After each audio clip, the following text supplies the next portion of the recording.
The story you're about to hear isn't just a near-death experience, it's a revelation.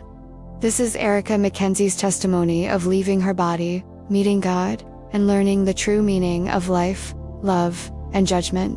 What you're about to hear will change how you see everything. When I left my body, it didn't hurt. It was the opposite. As I took that last breath, I felt like I could finally breathe deeply, freely, like never before. I thought, this is me. This is really me. And in that moment, I expanded. I wasn't confined anymore. I was everywhere.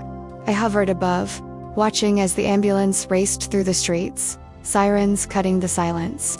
They reached me, pulled my body onto a stretcher, started life-saving measures. I watched it all as if it were a movie, detached, yet deeply moved. These people don't even know me, I thought, but look how hard they're trying to save me.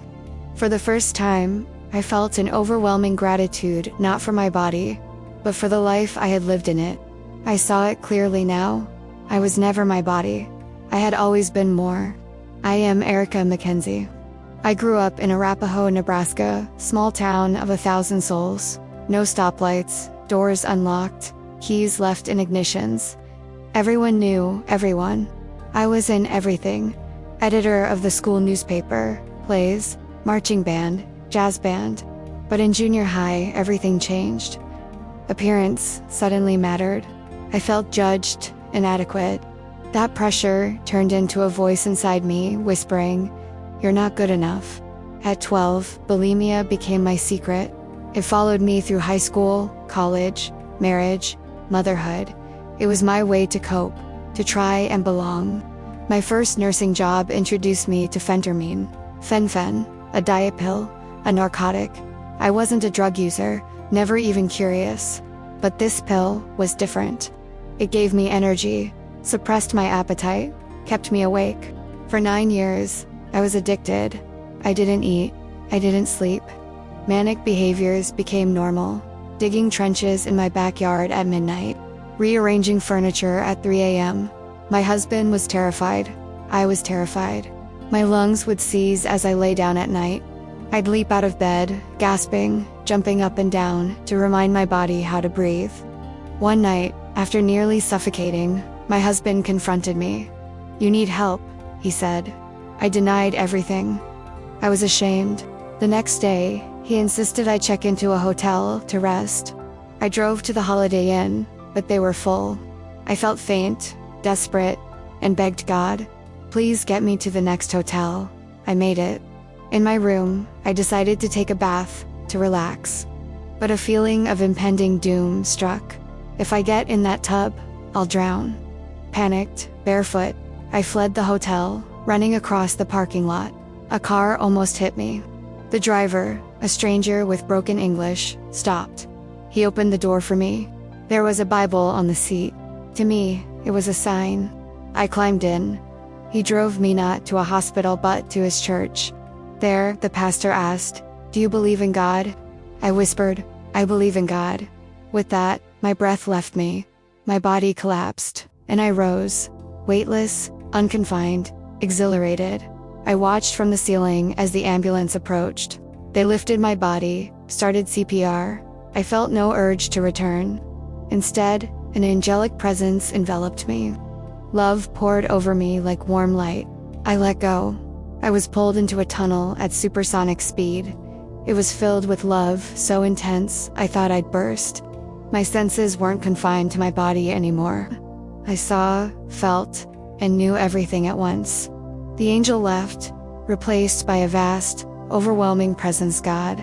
I was surrounded by stars, galaxies, endless beauty. I felt it instantly. I'm home. Thoughts came like a flood. Each one answered by God's voice not heard, but felt. Love washed over every question, every doubt. "Look," God said. Stars aligned, forming a massive curtain. A countdown. 3, 2, 1. My life played before me. From my first breath in the hospital to losing a tooth in first grade, winning the spelling bee, graduating, marrying, becoming a mother. Every moment was infused with love and meaning. But where was the judgment? I was raised to fear it. to expect God's wrath. Instead, God filled me with love. Judgment is the opposite of love, he taught. Asterisk, you cannot judge others. You cannot even judge yourself. Look again. A giant pair of glasses appeared, as large as a car. I placed them on my face. Now I saw the unseen moments of my life, the little acts of kindness I had forgotten. As a child, brushing a nursing home resident's hair, singing "Jesus Loves Me," God showed me. Asterisk, these are what matter. These moments change the world. Asterisk, look. A colossal bookshelf appeared, stacked with gifts. When you were born, I gave you patience and beauty, God said. I had always hated my reflection, but now I understood. Beauty was not physical. It was the light within. Then earth appeared, engulfed in flames. Souls lifted from the fire like glowing sparks, ascending to heaven. But others remained, flickering weakly. God wept. His sadness was a tidal wave. Why can't you save them? I asked. Free will, God replied. I gave all my children the gift of life and the choice to accept my love. I begged to stay. I wanted to enter heaven with the others. But God said, no, child. Before you return, I will give you 2 more gifts, knowledge and wisdom. Share them. Change lives. I was pushed back through the tunnel slowly this time. Hands clawed at me from below. Darkness, anger, hate. They tried to pull me down, drain my light. I cried out, God, help me. I love you. Instantly, they released me. Love carried me back. I hovered over my body in the ER. No time to argue. I was forced back in. Consciousness returned.